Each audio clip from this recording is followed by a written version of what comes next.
The Rush Hour with James Golden. Entertaining and informative. On the Red Apple Podcast Network. Oh, you fascists bound to lose. You're bound to lose. You fascists bound to lose. Hey there, all you fascists. Let me put you straight.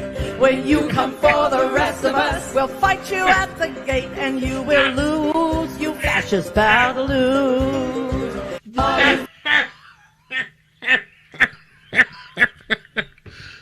The lefties had a show this weekend. Jane Fonda organized it. Somebody told me that was Bette Midler. Whoever it was, I don't know whether it was her or not. It was like somebody that looked really ancient up on stage, and they were singing with a bunch of them, "You fascists going to lose, you fascists going to..." It was just, it's embarrassing.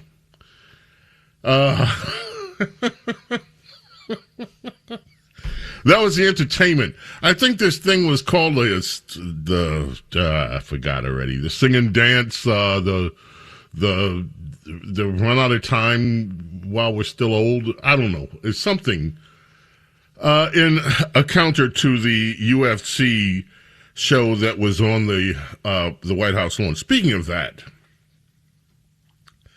let me get this out of the way real quick because I don't want to spend all day on it. Do you have Sunny Hostin and The View and all of it? You can keep the music going. Just start that and let's get this out the way quick.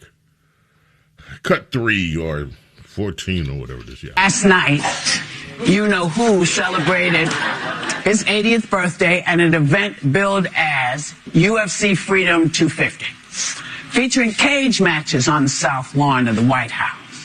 White House denies accusations that he's cashing in on the event, saying there's no conflict of interest because you know whose assets are in a trust managed by his kids. If it's in a trust and I'm managing it, maybe he's not going to get no money. But if it's in a trust and his kids are managing it, they might get some money. He might get some money. Correct. But that's neither here nor there. There was also one fighter who used his victory speech to make a derogatory slur against former First Lady Michelle Obama. Derogatory, not Terry. What did you make of yesterday's event? I do want to address the derogatory slur made about the former First Lady Michelle Obama because I think it's important to address. And we won't dignify what was said by repeating it, but you should look it up. And I think the reason that it's important is because for a long time, and the roots are in slavery, black women have been slurred and made to feel that they were unattractive, made to feel that they were masculine, made to feel that they were, they didn't have the femininity that a white woman would have. And so there's this intersectionality between racism and sexism that was on full display at the White House. The crowd laughed at the statement, and the President of the United States smirked, and never addressed what was said. That is beneath the dignity of the office of the President of the United States, and it's beneath the dignity of the American people. Okay, thank you. I tell you, I didn't watch. I don't care. I didn't watch it, by the way. Let me just say this about that. I do think that Sunny Hostin has a point about the dignity. Look, I'm so sick of this. I'm so sick of these people that go on and on about Obama, Michelle Obama. She's a man. She's a transvestite. I was incensed at the whatever that setup was with Obama's as apes that was sent out under the Trump account. I'm sick of it. I'm sick of this business. I don't know how many times. I have friends that once and occasionally will send me this stuff on Michelle Obama, and I've said, I don't want to see that crap. Look, there's one thing if you disagree with Michelle Obama's policies, which I do, which I've spoken about. It's another if you disagree with her statements. But to these continued slurs about her being some kind of man and all the rest of it, if that's all that you racists on our side have to go, you should just keep it to yourself. It's disgusting. And for those of us black folks that back President Trump all the way, you people that run with this, Michelle Obama's a man, Michelle Obama, you disgust me. You disgust me. It's unnecessary and it's ridiculous. And by the way, I'm disgusted when I hear people like a certain young black commentator go on and on about the French president's wife in much the same fashion. It's like, shut the hell up. You have nothing else better to talk about? All the things going in the world, you have nothing better else to do. Now, maybe this fighter has taken too many blows to the head, and so he thinks that this is okay, that should be something that is proper to do at the White House. I think it's idiotic. I think it's juvenile. I think it's racist, and I do get sick of hearing it. Now I'm done with it. I definitely don't want to spend all day dealing with that. Today is, I bet you I can play stump everybody on this one. Today is one of the most historically important days in Western civilization. In the entire Western civilization. The anniversary. Something happened in 1215 on this day. That is one of the most important things that happened in Western civilization. TJ, do you have any, don't Google it and don't look, just off the top of your head, do you know what it is? Well, you said 1215, so that's the Magna Carta. I said 1215, so that's the... Kevin, do you know what it is? I thought you were talking about the time. 12:15. No.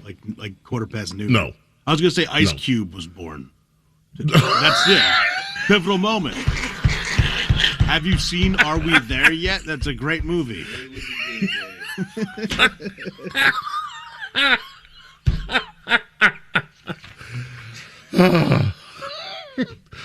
No, the year was 1215. King John, on this day, June 15th in the year 1215, put his seal on the Magna Carta. The Magna Carta, in my humble opinion, is one of the most important documents ever written for Western civilization. 63 clauses, a preamble, that basically implied that there were laws the king was bound to observe. And it gave us an early guarantee of a trial by jury and habeas corpus, which interestingly enough has come up in the news today, discussions at the White House, Times making a big deal out of it, whether habeas corpus should be suspended for illegal aliens. And they're going on and on like he wanted to get rid of habeas corpus for everybody in America. And it was just a discussion.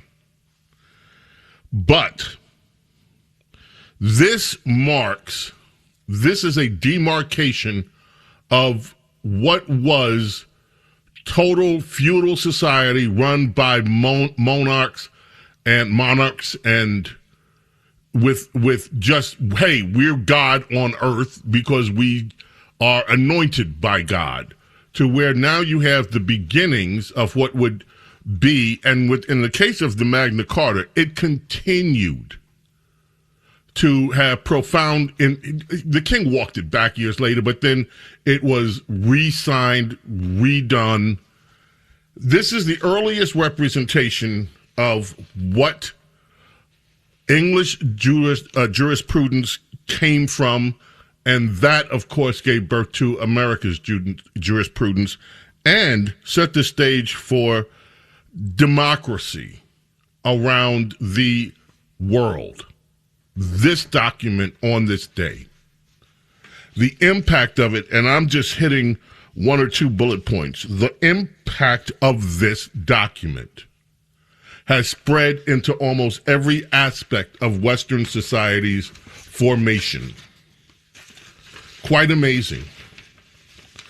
Also, in 1775 on this day, Congress voted to have George Washington head up the Continental Army. And of course, the impact of that should not ever be forgotten by any of us. So, big things in the news. Kevin was, Carlos is stuck somewhere, so Kevin's here. Our beloved program director's with us. I always love it when he's here. Kevin, did you go wandering the streets during the post-game riot? I was actually asleep by about 8:30 on Saturday. I had a very long, early morning, so... No, I wasn't. But a friend of mine was out with his fiance, right? And they're very peaceful people. I don't think they did anything wrong. But they went home and they had to soak their eyes because they got tear gassed just walking down the street. When the whole crowd went nuts and they almost got crushed to go up against a barrier. And they finally got out and then they started hearing like the cans roll, whatever it may be. And they had to run away because they got tear gassed. But I'll change my tune once I see him, throwing Molotov cocktails on the news. Maybe. We'll see.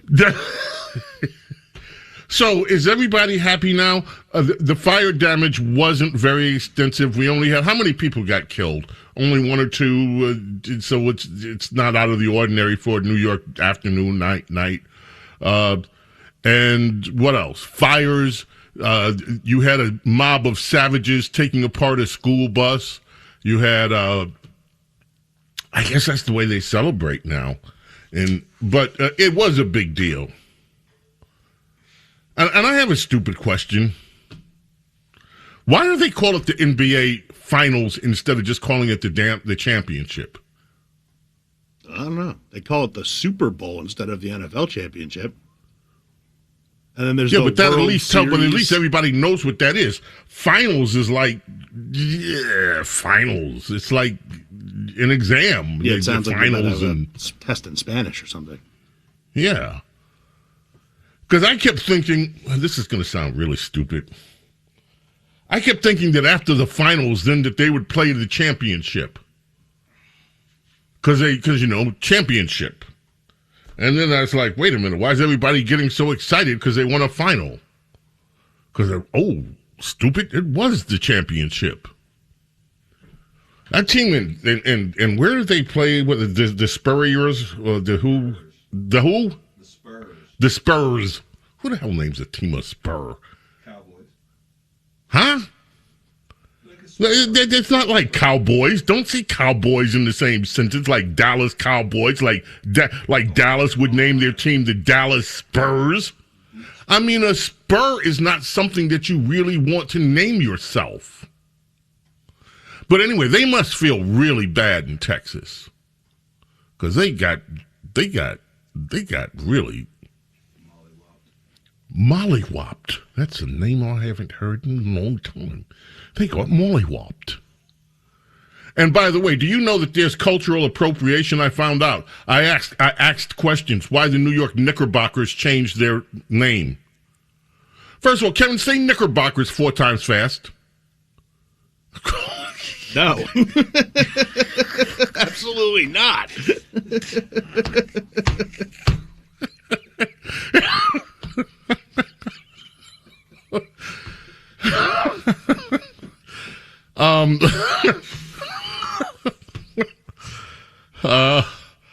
The Dutch, apparently, there was a Dutch organization that sued for cultural appropriation. It's appropriation with the Knickerbockers. And they had to shorten it to the New York Knicks. Anyway. Not going to say it. By the time I hit my 50s, I'd learned a few things, like how family is precious. Work can always wait. And 99% of people over 50 already have the virus that causes shingles. Not everyone at risk will develop it, but I did. The painful, blistering rash disrupted my life for weeks. Don't learn about your shingles risk the hard way. Talk to your doctor or pharmacist today. Sponsored by GSK. The Rush Hour with James Golden. Entertaining and informative on the Red Apple Podcast Network. I ran my mouth, so we don't have a lot of time, but you got to hear how Hakeem Jeffries get totally shut down in less than 20 seconds. Here it is. Which is going to make their life better. The gas better. prices were this high under Obama, too. So, well, listen, no, and Biden. Well, I'm not. Right, President Biden? Didn't we have gas prices at over $5? No, well, there were gas prices in the immediate aftermath of and I remember eggs were like $12 a dozen. But gas prices. That was Rosanna Scott. How do you pronounce her last name? Scotto, right? Scotto. Rosanna Scotto, good for you. I love you. She's New York. She's on the Fox 5 thing in the mornings on the local Fox station in New York. Shut him down. He was wearing his New York Knicks jersey too. Everybody goes on. Mondami was on talking about sanctuary cities. We got that too. He had on a Knicks. They're all trying to be like so Nick cool while they come with their leftist crap. Anyway, we got to take a quick break. Stay with us, please. Yes, Princess, something specific. I asked Diana. She's got to come on with me this week. We got too much stuff to talk about, and I can't get to it all without her analysis. Anyway. And yes, congratulations to the New York Knicks. And congratulations for those of you that didn't set anything afire, rob, maim, or kill anyone because they won. The Rush Hour with James Golden. Entertaining and informative on the Red Apple Podcast Network. Ladies and gentlemen, Princess Diana's going to be here on Wednesday, and the things we have some things lined up to talk about. Iran, I'm not going to spend a lot of time with Iran either. Supposedly we have a peace deal, and I don't say that disparagingly. I'm just waiting for the Iranians to go and try to negate what they've already agreed to, because that's what I suspect will happen. Also, there is a story in the Wall Street Journal that Israel is alarmed by the deal. Obama made some statements about it, which were pretty much, I'm going to discount that this deal is not in any way like his deal.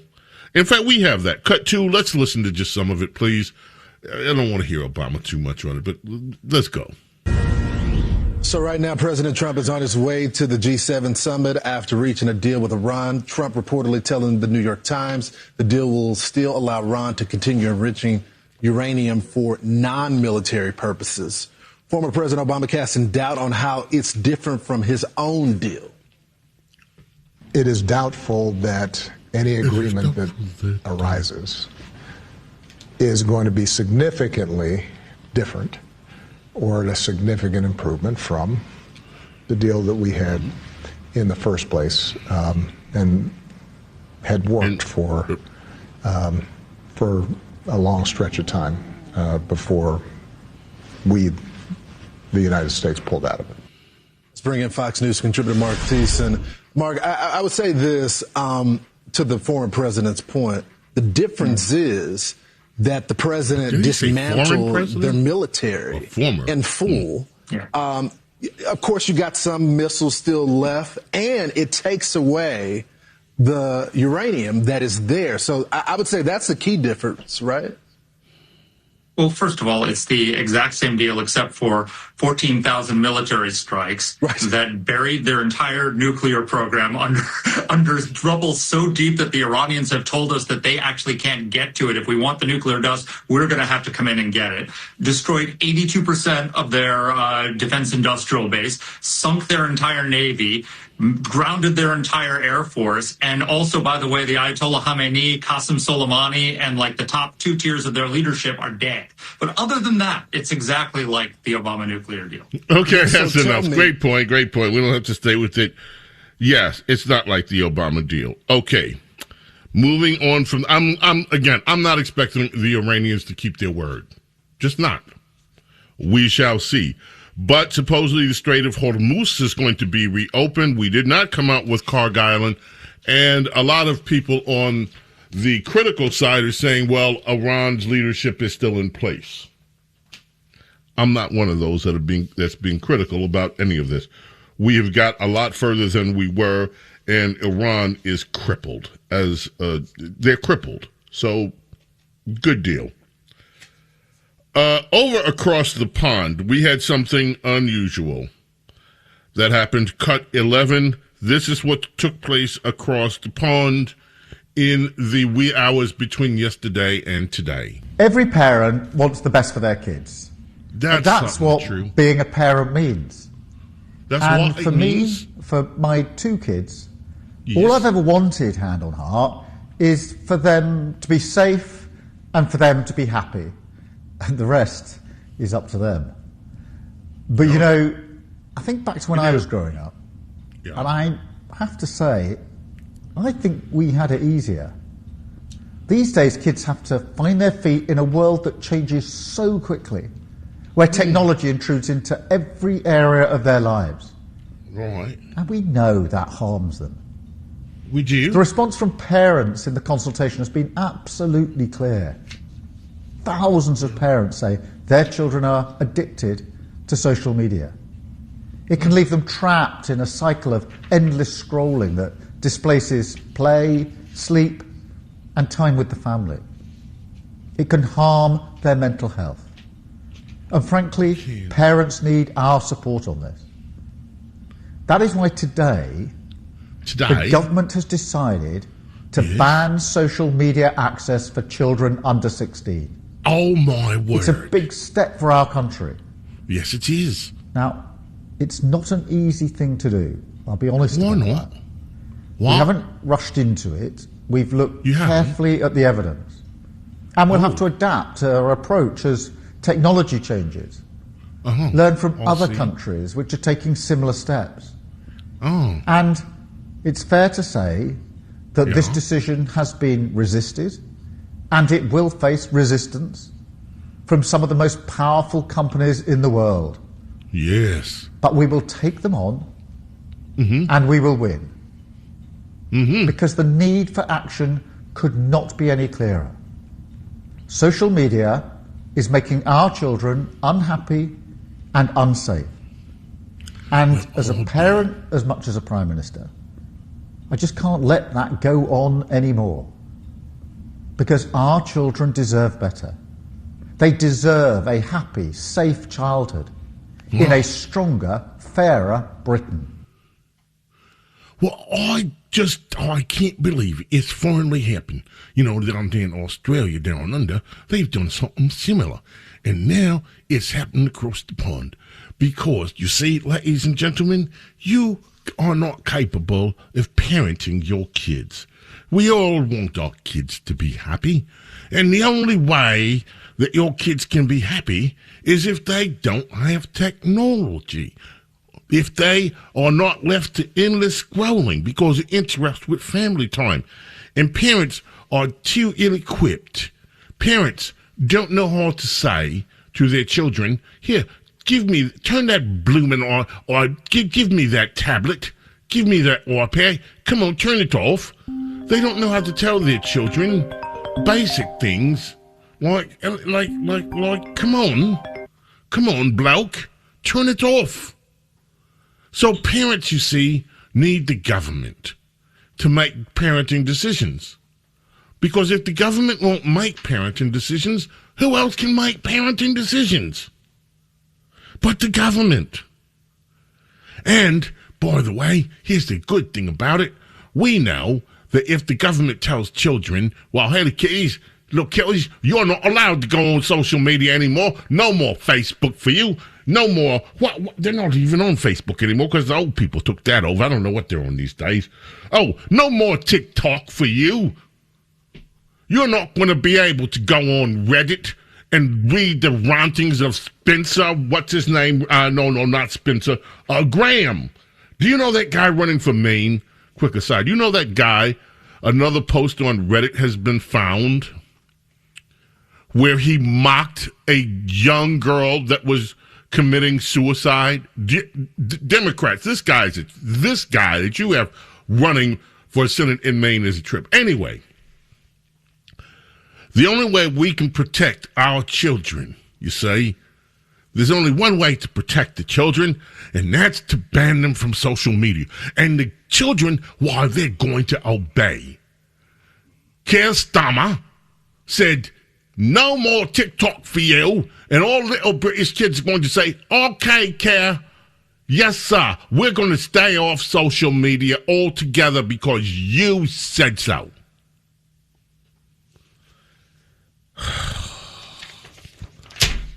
What? Do you think this is going to actually work? Do you think kids are going to stay off the freaking internet and off social media because Keir Starmer said it's the only way to keep them safe? These people, the leftists are the same wherever they are. Okay, we got that. I mentioned Mandami, and I don't dare. Let's just go ahead. He's wearing his Knicks jersey, cut 7. Here's Mandami. I don't know what interview he was. He was on PMS Now, and this is him restating the obvious from his point of view. We continue to be proud of being a sanctuary city. We continue to be ready to stand up for our immigrant neighbors, and we continue to be ready to use every single tool at our disposal. And I've said to the president directly that I believe that ICE raids are cruel and they do nothing to serve in the interests of public safety. And I do believe it's a rogue agency that should be abolished because we need an approach to immigration in this country that has more humanity at the heart of it. Okay, fine. Would somebody please ask Tom Homan to please surge New York? Let's just get this over with. Please just send in the ICE surge to New York. Send in lots of them. Send in more than you have sent anywhere else. And just shut this guy up. He and Kathy Hochul. Shut them both up. Send in ICE. Okay, you have the Gavin Newsom. Kevin, you have that Gavin Newsom thing. Let's hear Newsom whine and moan and whine and moan because Gavin has got a problem now. See, all of a sudden, after all those things he's been saying about Donald Trump, and he says more here, you're going to hear him if we play all of it. After all those things he's been saying about Donald Trump, something happened out there in California, and Gavin doesn't like it. Here's Gavin Newsom. Federal agents have knocked on the doors of family, friends, and former employees. Not because they found a crime. Open up! Because they're simply trying to find Open up! They're demanding records. They're abusing the grand jury process, digging through years and years of random documents. Donald Trump isn't just coming after me because of my mean tweets. He's coming after me because I'm considering running for president. Because he hates that I've consistently called him out over and over again for his lies and deceit. Donald Trump is simply the most corrupt president in American history. He's turned the levers of government into his own personal power ministries to reward cronies and to try to jail his opponents. His Pause it right there, please. Pause it right there. Pause it right there, please. Okay, because he has turned the wheels of government to reward his own friends and blah, blah. I have 2 stories here.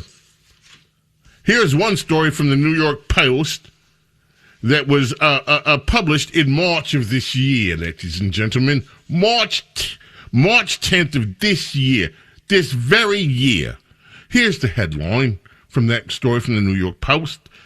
Gavin Newsom takes advantage of disgusting loopholes to funnel over $4 million to wife's pet projects. Story, happy wife, happy life. Gavin Newsom has helped funnel more than $4.4 million in donations from organizations and powerful figures to a political nonprofit created by Jennifer Siebel Newsom. The California Partners Project, a nonprofit launched by Siebel Newsom in 2020 to promote gender equality, has raked in a significant amount of cash from donors at the request of her hubby. Thanks to a murky loophole, according to a review of nonprofit filings and state records. Donors include the Pritzker family, who donated over 500 large. The Federated Indians of Groton Rancheria and the San Manuel Band of Mission Indians put in almost $2 million. Isn't this amazing? The oppressed Indians whose land was stolen.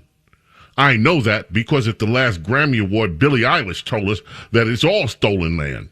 Yeah, so the Indians who had stolen land came up with $2 million to give Gavin.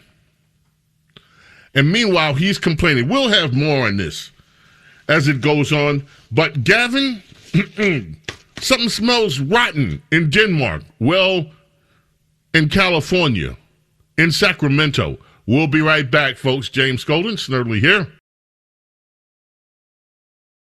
The Rush Hour with James Golden. Entertaining and informative on the Red Apple Podcast Network.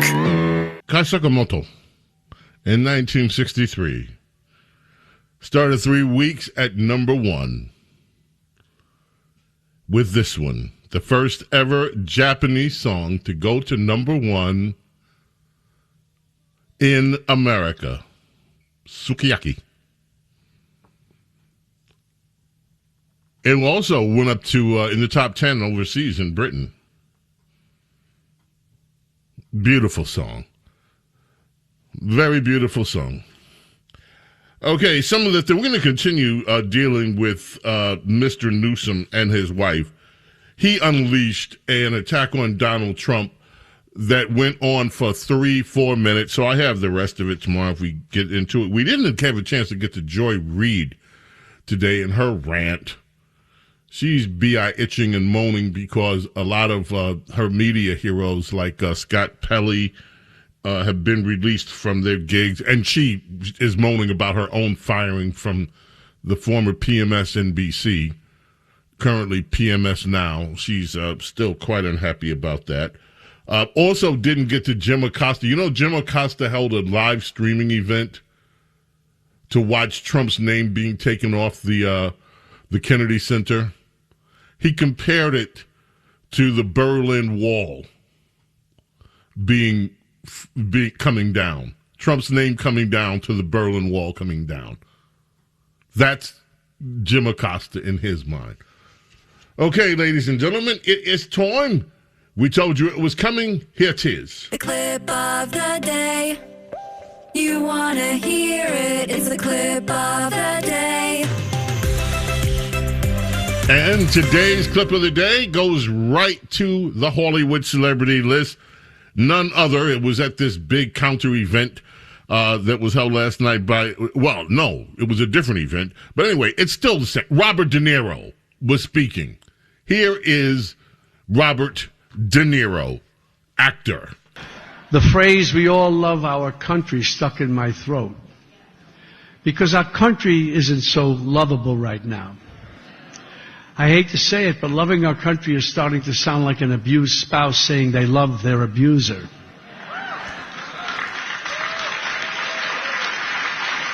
I can't love a country that's led by a racist, misogynist, xenophobic tyrant.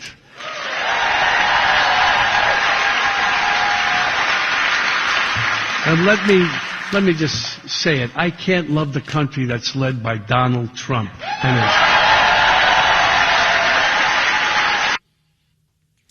All right, fine, pal. Don't love it. The rest of us love America. And presidents come and they go. And we loved America when Obama was president. We loved America when the worst Democrats were president. We still love America. Sorry you can't understand it. On this day, my friends, in 1973, Marvin Gaye released his biggest and most successful single. This one, Let's Get It On. We have to go. May God bless and protect each and every single one of you, your families, your loved ones. Love and gratitude for your being here with me, allowing me to be with you. God willing, we're back tomorrow for the Tuesday edition of Bo Snerdley's Rush Hour. Until then, I bid you adieu. Bye. Thanks for listening to Bo Snerdley's Rush Hour.